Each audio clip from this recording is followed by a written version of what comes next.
ನಮಸ್ಕಾರ. I am standing in front of Karnataka Lokayukta. Karnataka Lokayukta ಮುಂದೆ ನಿಂತ್ಕೊಂಡು ಇದು ಜಸ್ಟ್ ಕರ್ನಾಟಕ ಲೋಕಾಯುಕ್ತ ಮುಂದೆ ನಿಂತ್ಕೊಂಡು ಜಸ್ಟ್ ಗಿವಿಂಗ್ ಎ ಲೈವ್. ನಾನು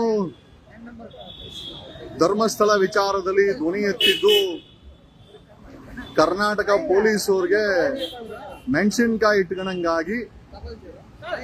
ಹಾಯ್ ನಮಸ್ಕಾರ. Thank you.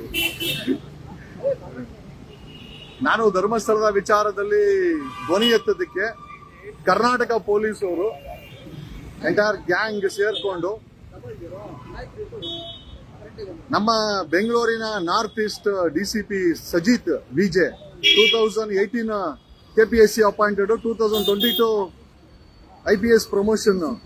ಈ ವ್ಯಕ್ತಿಯ ಕೊಡಗೇಲಿ ಇನ್ಸ್ಪೆಕ್ಟರ್ ಮುತ್ತುರಾಜು, ಆಮೇಲೆ PSI Lakshmikanta, PSI ನನ್ನೀಲ, PSI Dundappa, ಇವರುಗಳೆಲ್ಲ ಸೇರ್ಕೊಂಡು ಏನಂತಂದ್ರೆ ಧರ್ಮಸ್ಥಳದ ವಿಚಾರದಲ್ಲಿ ಯಾರೋ ದೊಡ್ಡವರಿಂದ 1,000 ಕೋಟಿ ರೂಪಾಯಿ ಆಫರ್ ಇದೆಯಂತೆ. ನಾನು ನನ್ನ ಪರವಾಗಿ ಇಸ್ಕೊಂತೀವಿ, ನೀವು ಬಾಯಿ ಮುಚ್ಚಿಲ್ಲ ಅಂತಂದ್ರೆ ನಿಮ್ಮ ಮೇಲೆ ಸುಳ್ಳು ಕೇಸುಗಳನ್ನ ಹಾಕುವಂತ DK ಶಿವಕುಮಾರ್ ಹೇಳೋರೆ ಅಂತ ನನಗೆ ಸಾಕಷ್ಟು ದಿನಗಳಿಂದ ಮಾತುಕತೆ ನಡೀತಾ ಇತ್ತು. ನನಗೆ ಕೊನೆಗೆ ಈ DCP Sajith DCP north east Sajith Muthuraj ಕೊಡಗೇಲಿ ಇನ್ಸ್ಪೆಕ್ಟ್ರು 1,000 ಕೋಟಿ ರೂಪಾಯಿ ಧರ್ಮಸ್ಥಳದಲ್ಲಿ ನನ್ನ ಹೆಸರಲ್ಲಿ ಇಸ್ಕೊಂತಾರಂತೆ. ನಾನು ಧ್ವನಿ ಮಾಡೋದು ನಿಲ್ಲಿಸ್ಬೇಕಂತೆ.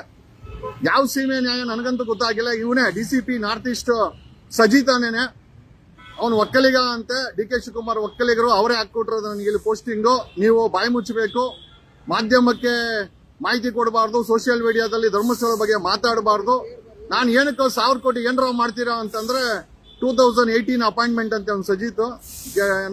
KPSC ಇಂದ DYSP ಅಪಾಯಿಂಟೆಡ್, 4 ವರ್ಷದಲ್ಲಿ IPS ಪ್ರಮೋಷನ್ ತಗೊಂಡಿದ್ದಾನೆ. ಸೊ ಅಲ್ಲೇನೋ IPS ಪ್ರಮೋಷನ್ಗೆ 50 ಕೋಟಿ ಕೊಟ್ಟೆ ಅಂತೇನೋ ಹೇಳಿ ಅದಕ್ಕೆ ನಾನು ದುಡ್ಡು ಬೇಕು, ನೀವು ಮಾತಾಡಬಾರ್ದು ಅಂತ ಹೇಳಿ ನನ್ನ ಮೇಲೆ ಒಂದಷ್ಟು ಸುಳ್ಳು FIR ಗಳನ್ನ ಮಾಡಿ ಈ ಇವನೇ ಯಾರೋ DK ಶಿವಕುಮಾರೇ ಹತ್ರನೇ ಹಾಕ್ಸ್ಕೊಂಬಂದೆ ನಾನು DCP ಆಗಿ ಅಂತ ಹೇಳಿ. ಅವನು ಮುತ್ತುರಾಜು ಅವನಿಗೆ ಸಪೋರ್ಟು. ಈ ಕೊಡಗೇಲಿ ಇನ್ಸ್ಪೆಕ್ಟರ್ ಒಂದು 4 ಜನ PSIಗಳು ಸೇರ್ಕೊಂಡು ನಮ್ಮ ಮೇಲೆ ಕಾನೂನಿನ ಒತ್ತಡ, ಒಬ್ಬ ಅಡ್ವೊಕೇಟ್ ಮೇಲೆ ಕಾನೂನು ಮೇಲೆ ಒತ್ತಡ, ನಮ್ಮ ಮೇಲೆ ಸುಳ್ಳು FIR.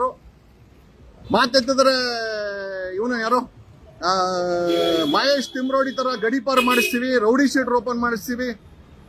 I being N officer of the court, ಒಬ್ಬ ಅಡ್ವೊಕೇಟ್ಗೆ ಧಮಕಿ ಆಗ್ತಾನೆ ಒಬ್ಬ DCP ಅಂತಂದ್ರೆ ಯಾವ ಮಟ್ಟಕ್ಕೆ ಕುಲ್ಗೆಟ್ ಹೋಗಿದೆ ಕರ್ನಾಟಕ ಪೊಲೀಸರು ಅಂತ ಜನ ಯೋಚನೆ ಮಾಡಬೇಕಾದಂತ ಪರಿಸ್ಥಿತಿ ಬಂದಿದೆ. Today I filed A complaint against DCP north East. ಅವನ್ ಸಜಿತ್ ಮೇಲೆ ಹಾಕಿದ್ದೀನಿ. 1,000 ಕೋಟಿ ರೂಪಾಯಿ ಡೀಲ್ ಅಂತೆ ಧರ್ಮಸ್ಥಳದಲ್ಲಿ. ಯಾವನು ನಿಜವಾಗ್ಲೂ ಇವ್ರೇನ್ ಮನುಷ್ಯರ ಈ ಪೊಲೀಸರು, ಅಥವಾ ಕಾನೂನು ಪಾಲನೆ ಮಾಡಕ್ಕಿದಾರ, ಅಥವಾ ಇವ್ರು ಮಾಡೋದೇ ಡಕಾಯಿತಿತನ, ಭ್ರಷ್ಟಾಚಾರನ ಗೊತ್ತಾಗ್ತಾ ಇಲ್ಲ. Today I filed 4 complaint against ಅವನ್ DCP ನಾರ್ತ್ ಈಸ್ಟ್ ಸಜಿತ್ ಮೇಲೆ.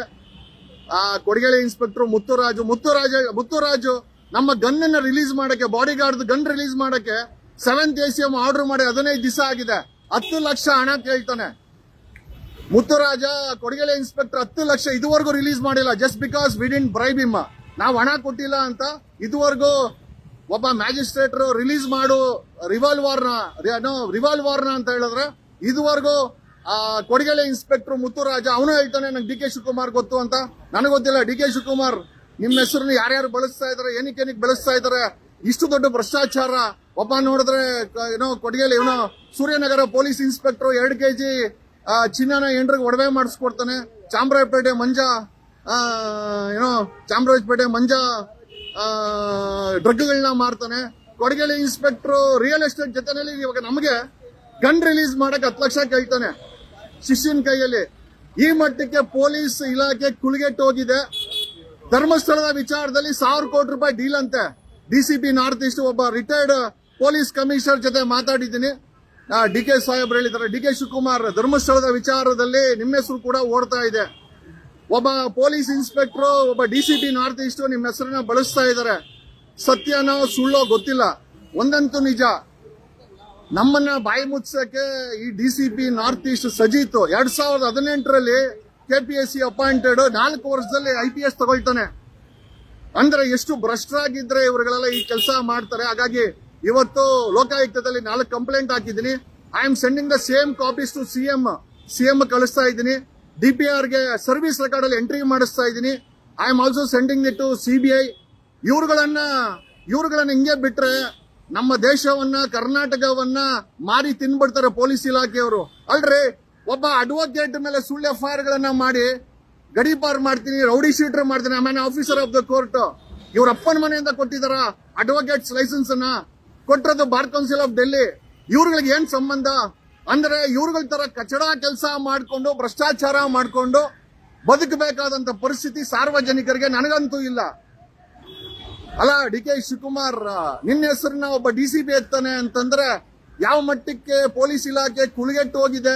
ಕರ್ನಾಟಕದಲ್ಲಿ ಬೆಂಗಳೂರಲ್ಲಿ ಸಾಲು ಪೊಲೀಸರು ಬೀದಿಗೆ ಬಂದವ್ರೆ. ಮಾನ ಮರ್ಯಾದೆ ಏನು ಇಲ್ಲ ನಿಮ್ಗೆ. 4 ಕಂಪ್ಲೇಂಟ್ ಹಾಕಿದ್ದೀನಿ. I will not spare you guys. ನಿಮ್ಮಗಳನ್ನ ಯಾರನ್ನೂ ಕಾನೂನು ರೀತಿಯಲ್ಲಿ ನಾವು ಕೂಡ ಬಿಡಲ್ಲ ನಿಮ್ಮನ್ನ. We will show what is the power of constitution. ಸಂವಿಧಾನ ತಾಕತ್ತನ್ನ, ಒಬ್ಬ ಅಡ್ವೊಕೇಟ್ ತಾಕತ್ತನ್ನ. ನಾನು ಕೋರ್ಟ್ ಅಲ್ಲೂ ಹೋರಾಟ ಮಾಡಿ ಗೆದ್ದಿದ್ದೀನಿ, ಬೀದಿನಲ್ಲೂ ಹೋರಾಟ ಮಾಡಿ ಗೆದ್ದಿದ್ದೀನಿ. ನಾನು ಬೀದಿನಲ್ಲೇ ಗೆದ್ದಿರೋದು ಜಾಸ್ತಿ. ನಿಮಗೆ ಬೀದಿನಲ್ಲೇ ನನ್ನ ನ್ಯಾಯ ಏನು ಅಂತ ತೋರಿಸ್ತೀನಿ. This is what I want to tell. Rest ಮನೆಗೆ ಬಂದು ಮಾತಾಡ್ತೀನಿ. ಬೀದಿನಲ್ಲೆಲ್ಲ ನೋಡ್ತಾವ್ರೆ ಇಲ್ಲಿ. Thanks a lot, love you all. ಎಲ್ಲಿಗೆ ಬಂತು, ಯಾರಿಗೆ ಬಂತು 47ರ ಸ್ವಾತಂತ್ರ್ಯ? ಭ್ರಷ್ಟರ ಕೈಗೆ, ಊಸುರುವಳ್ಳಿ ರಾಜಕಾರಣಿಗಳ ಕೈಗೆ. ಬೀದಿಗೆ ಒಂದೊಂದು ದಿವಸ ಒಬ್ಬೊಬ್ಬ ಬರ್ತಾವನೆ.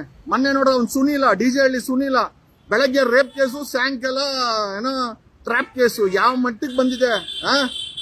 ಲಾಡಿ ಬಿಚ್ಕೊಂಡು ರೆಡಿ ಇಡ್ತಾರೆ, ಆ ಮಟ್ಟಿಗೆ ಪೊಲೀಸರು ಬಂದವ್ರೆ. ಏನೋ ಸಾಯಂಕಾಲ ಬಂದು ಮಾತಾಡ್ತೀನಿ ಮನೇಲಿ. ಇಷ್ಟೇ ಬೈಯಕ್ಕಾಗೋದು. ಇದು ವಿಧಾನಸೌಧ ಪಕ್ಕದಲ್ಲಿ MS ಬಿಲ್ಡಿಂಗ್ ಹತ್ರ ನಿಂತ್ಕೊಂಡು, ಲೋಕಾಯುಕ್ತ ಮುಂದೆ ನಿಂತ್ಕೊಂಡು ಈ ಭಾಷಣವನ್ನ ಮಾಡ್ತಾ ಇದ್ದೀನಿ. ಮಾನ ಮರ್ಯಾದೆ ಇಲ್ದಂತ ಈ ಇಲಾಖೆ ಯಾವ ಮಟ್ಟಕ್ಕೆ 1000 ಕೋಟಿ ಡೀಲ್ ಅಂತ ಲೆಕ್ಕ ಹಾಕೊಳ್ರಿ. ಧರ್ಮಸ್ಥಳದ 1000 ಕೋಟಿ ಡೀಲು ಒಬ್ಬ DCP ಎತ್ಕೊಂಡ್ಬಂದು ನನಗೆ ಬೆದರಿಕೆ ಆಗ್ತಾನೆ. 1000 ಕೋಟಿ ರೂಪಾಯಿ ಅವನಿಸ್ಕೊಂತಾನಂತೆ. ನಾನು ಧರ್ಮಸ್ಥಳದ ವಿಚಾರದಲ್ಲಿ ಬಾಯಿ ತೆಗಿಬಾರ್ದಂತೆ.